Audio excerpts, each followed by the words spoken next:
Hi guys, welcome back to my channel, and we're in for another review of 90 Day Fiance the Other Way, Season 2, Episode 5, name I don't know. Sorry that I'm late with this review. It's been a lazy week for me, honestly, and I actually filmed this review earlier, but then I realized I had like cat fur all over my face, and I also sounded very lackluster, so here I am filming it over again. Yay! Let's start off with the boring couple, Kenneth and Armando. So we just had a very sweet moment with Kenneth and his family. They're crying, Kenneth's crying, blah blah blah, he's leaving. I don't know if he's driving himself to the airport or driving, I mean he has to be, he's living in Florida, so there's no way I can imagine him driving from Florida all the way over to Mexico. That's a long ass drive, but he is on his way. I'm surprised his kids didn't drop him off at the airport. I don't know. They're crying. They're sad. Kenneth breaks down in the car. It's heartfelt and it's very emotional. I loved it. It was really cute, and that's it. The next couple is a new couple. It's Tim and Melyza. Melyza. I am so sorry for not knowing the foreigner's name in particular. I feel very I feel mean, but my bad, girl. So we meet Tim. He is from I think Iowa originally, then he moved around, lived in Dallas, or I think he currently lives in Dallas, but he also lived in Alabama. Basically he's very white. He's like the typical look that you think of an all-American guy, the blue blonde-eyed boy who grew up in a very southern kind of like experience, and he seemed very straight-laced, so he seemed, but apparently Tim has a past. So when he went to college, he decided to go reckless and shit and start drinking. Now I thought, okay, at first when he was telling us he started drinking and doing drugs, I was like, girl, like the rest of us when we went to college. But then he mentioned he started breaking into cars and then got arrested for it, and then I believe his sentence was quite short. I don't think he served any true time, or maybe he did like 2-3 months and then 3 years probation, which thank God for your skin color, you're able to get that. I'm just saying. But that's all about Tim. There's nothing pizzazz about him besides the fact that he has a support animal, which is a very cute kitty. So we see Tim getting ready for him to move to Colombia, and we found out why he's moving to Colombia. So apparently his hot ass girlfriend, who used to be an au pair here in the States for a couple of times, they got together. Tim somehow, some way, no offense, I know I shouldn't be judging people on their looks, but like Tim doesn't scream personality wise and look wise to grab a girl like Melyza, homegirl, we're just gonna call her that for now. He just doesn't seem to have that pull, but apparently he does because he got her. I don't know how long they've been dating, but it seems to be quite some time. But the secret, the dark secret he has in regards to, I guess, his relationship with Melyza, homegirl, is that he cheated on her. And so he revealed to his friends during this, I don't know, what were they doing? Chucking some axe. It doesn't seem, I mean, I would do it. It's not my first choice of activities to do, but I'll chuck some axes. Anyway, so he tells his friend that he cheated on homegirl. His friend, particularly his female friends, are pissed. I mean, super pissed, to the point that you use words such as, you're too good for her, and I'm so disappointed. If I could punch her, I mean if I can punch you right now on her behalf, I would. I was shocked. I'm sorry. That threw me off. Like, listen, if my close friend came to me and she's dating a guy who I really like, got to know him, I think super cool, and she's like, yeah, I'm cheating on him, I'm like, girl, what are you doing? Like, what was but I wouldn't judge her. Shut up. But I wouldn't judge her so harshly to even use the words that you're not good enough for your partner. Like, god damn, ain't that your friend? Like, I get that you like her, but still on TV you say that about your friend? That's kind of fucked up. That's real fucked up. Please excuse my eye makeup. I was doing something and it's like creasing heavily, my bad. But anyway, Tim is so distraught over his cheating. I think he fucked some coworker. And Melyza slash homegirl decided, you know what, I'm not gonna go through with coming to America if you're out here just cheating on me. And same, sis, I have like random stuff on my face.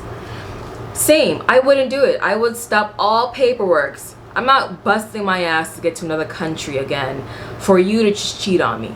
So I do feel that Tim is gonna work through. I mean, it's cheating. I'm not saying like some light shit, but like I've seen couples move past that, and I hope they do. I mean, Tim seems nice overall. I mean, we don't know anything about Melyza besides that one phone call, but there's like stuff still on my face. But you know, kudos.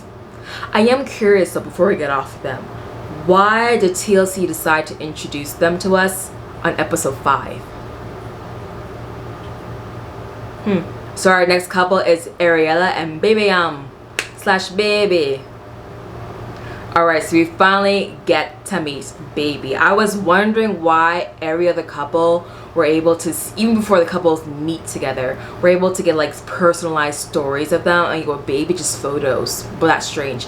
Anyway, we know Baby. He is a 29-year-old man in Ethiopia. He is a jack of all trades. I mean, Baby. He has every job underneath the sun. He is a personal trainer. He's a dancer. He's an MMA fighter. He does music. He babysits. He works at Burger King. He's an Uber driver. I mean, he's everything in between. So you get to see him in the studio working on his art, working on his new music. He can keep it. And he's telling his friends that Ariel is coming over to Ethiopia to give birth, and they are very, very freaked out about this, mostly because Baby has been here before. We know that Baby has been married to another American woman, and he told us that I guess after 4 years of marriage, of them trying together, which is nice to see they did try, that the wife decided to pick up and leave and never see Baby again. So I don't think Baby has been in contact with his actual baby all this time, and that's kind of fucked up.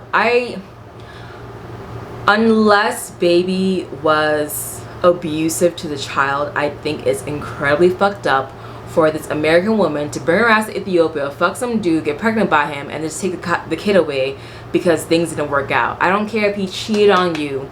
I don't give a shit if he just wasn't to your liking. You guys didn't jazz together. That's still his fucking kid. So I think his friends are concerned that Ariella might be the same type of person, and when things go rough and they're not together anymore, that she'll just take the kid and leave. And quite frankly, I can see that.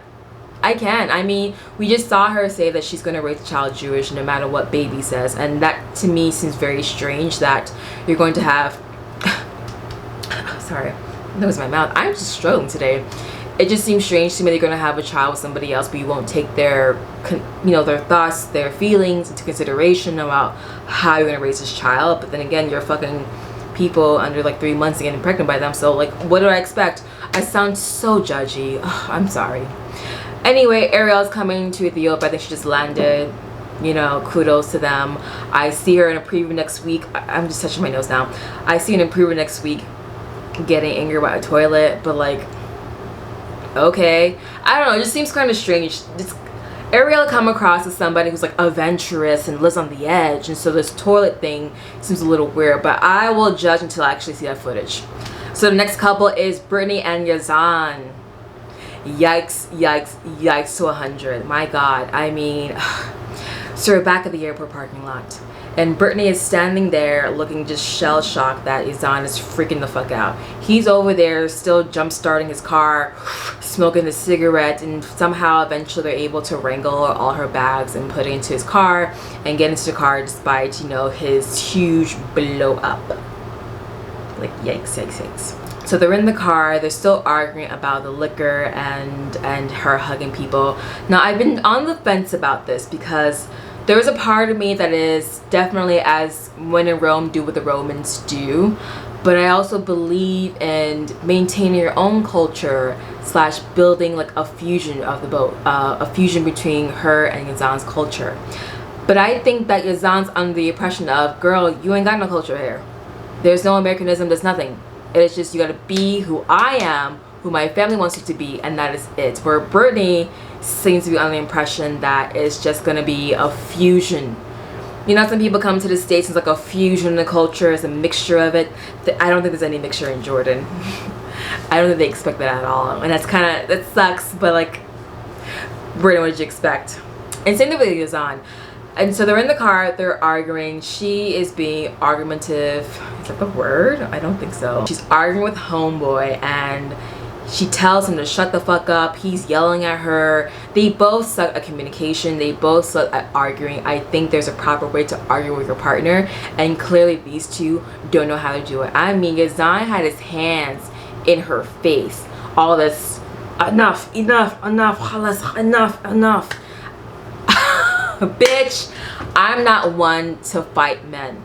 Quite frankly, I'm not one to fight people in general. I like to keep my hands to myself. I know how to argue with my words. My words can bite. However, with that hand in my face, we're gonna tussle. We're gonna tussle. I'm gonna smack you. You're gonna like rev the car all around the place. We're gonna end up in a car accident. Probably might die. It's just gonna happen. You don't put your fucking hands in somebody's face. And Yazan is red flags galore. I mean, red neon signs blinding in your face, because the way that he blew up on her regarding her first offense, which to me seems some light shit in compared to her other secret, you know, the marriage, and then being her face in the car like that. Girl, Brittany, when she got to that hotel and he didn't bother trying to help her with her bags, I was thinking, girl, you need to go upstairs, call Air Jordan, Air Arabia, JetBlue, Virgin Airways, I don't know what airlines you flew on.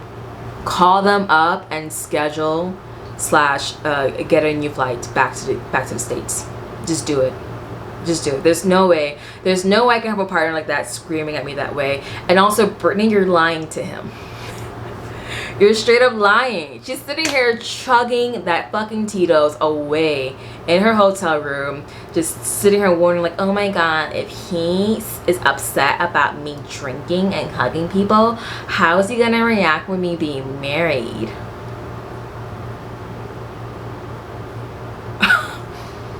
She leaves me so dumbfounded, because I'm trying to see the fault in both, because there clearly is fault in both. I don't think they have really communicated well in terms of the expectations. I know I said this before, but like, I only talked about what they expect in their relationship, what he demands of her, because I really do believe that Brittany is giving you who she always is. She doesn't seem that fake to me.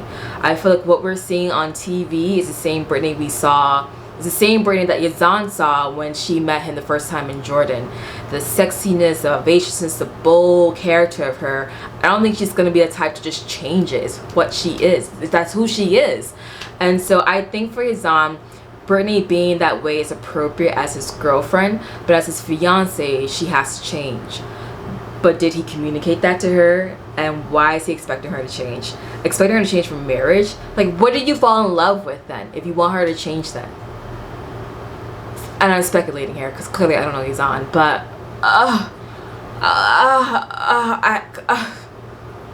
headache, couldn't be me. Break up. No, I'm sorry. Not the way he was pissed off in that parking lot. That made me pause, because I'm sitting here like petrified, like when she does tell him about her being married, like how is he going to react? Okay, so we have our final couple, and it's Devin and Jiyeon. I feel like I'm mispronouncing his name as well. Jiyeon. It's not a Hyun, it's a Jiyeon. Whatever the fuck, Jiyeon. Or Junie, as Devin called him. Okay, so a lot of people in this episode got me fucked up. Yeah. Let's go down the line of people who I want to knock off my list of bitch who tried it. Let's start with Jiyeon's mama. So during Jiyeon's scene, we see him preparing to pack up and pick up the girls, i.e. Devin, her mama, and the kids. Oh, and Taeyang. I forgot about him. Of course, his parents are scolding him like, girl, you should have packed up your bags beforehand. So during that time of packing, he revealed to his friends they're picking him up and that he's going to see the apartment. Jiyeon tells her that he didn't see the apartment. His mom was like, girl, what? You haven't looked at it yet? Which, me too. It seems really strange. You're like, you're not even preparing it. You're not going to see if you have toilet paper. Is this apartment furnished? You know what I mean? Is it clean? Are the lights still working? Like, I'm just a little confused as to why he just never thought to go and see it ahead of time and preparing to make sure that it's perfect for him and the kids / Devin. I don't know. Anyway, so during that time or that conversation, Jiyeon's mama explained to Jiyeon that she's a little disappointed that Devin isn't nicer, that she's not like lovable and cute and trying to do mother-in-law and daughter-in-law fun shit together, and she wants Jiyeon to teach her to be more lovable, more open, more Jiyeon mama, you tried it. First of all, I understand her wanting to have that ideal Korean mother-in-law, but who knows the customs and understand that relationship, particularly in Korea, between mother-in-law and daughter-in-law, but you're not getting that with Devin. She's American, it's a little bit different.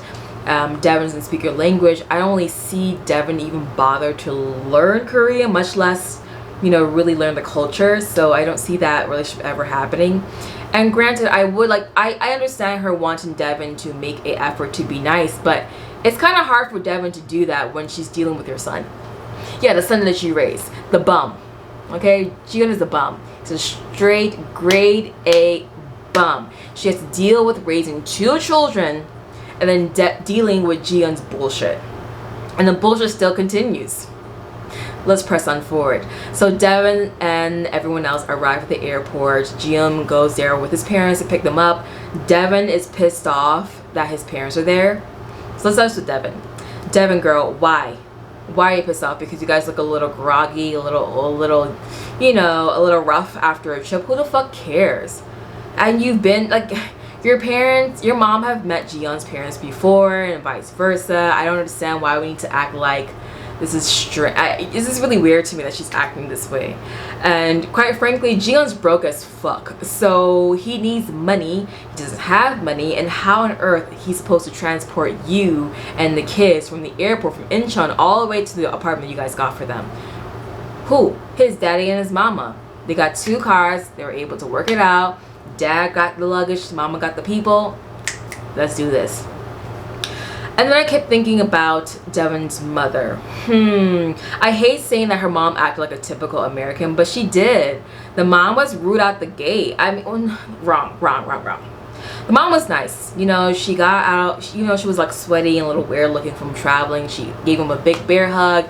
The parents seemed to like it. It was all enjoyable. But then Devin's mama, Alicia, whatever the fuck her name is, got into that car. And F-bombs galore. I curse, but not in front of company, not like that, not in front of my partner's parents. And granted, they don't know the F word, however they know tone, they know body language. And in that car, she's always like all crunched up and yelling, oh my god, it's like they're driving so close to the road and the roads are small. I know I never traveled before. I mean, she never traveled before, but still, I'm like, girl, you're doing way too much. And it's like so gross to watch on TV. I mean, I'm sorry.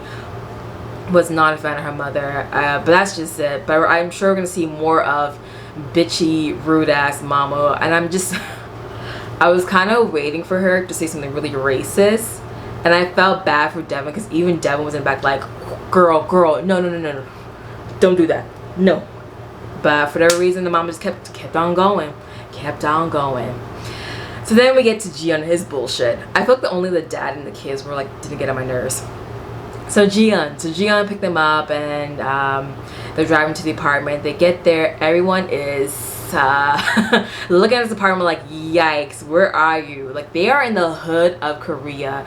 That street was so narrow, you can hardly bring the actual van down the block and stop in front of the apartment. The apartment like a little rough. I mean, yikes. And so Jiyeon, so we all know that he's a piece of shit. I mean, let's be real. He doesn't have a real job. He has a fucking part-time job, which is ridiculous. And he's expecting to be there for, provide for his children and for Devin. But then I thought about it. In regards to Jiyeon not seeing the apartment after Devin booked it, I thought about it a little bit longer. So why didn't Devin, if she's going to go apartment hunting, why didn't she create a list of apartments first that's according to their budget, narrow it down to more appropriate options, send it to Jiyeon, but like, here, I see these places, are they good?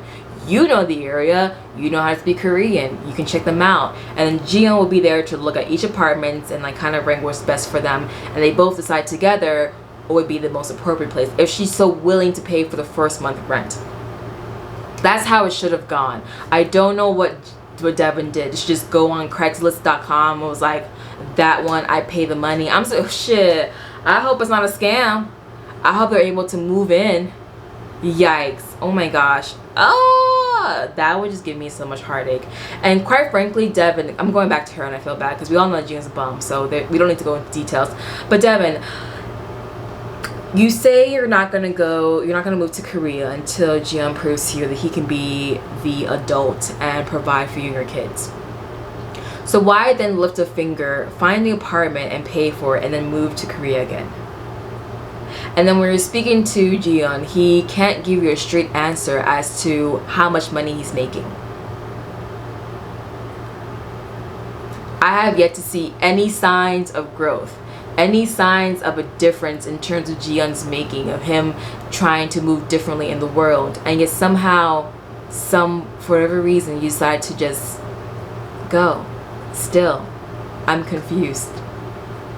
And I don't want to spoil it. I've heard some things that she's back in the States, and I wouldn't be surprised, because he didn't prove to you any. All he did was lied. I'm sorry, it might not come across as being trustworthy enough, but I need my partner to show me exactly how much he makes so I can feel better about myself. I need the bank statements. So that is it. That is my review of 90 Day Fiance The Other Way. We didn't have any Jenny submit. We'll see them next week or this upcoming Monday. Thank you guys for watching. Please like, comment, and subscribe, and see you guys next time. Bye.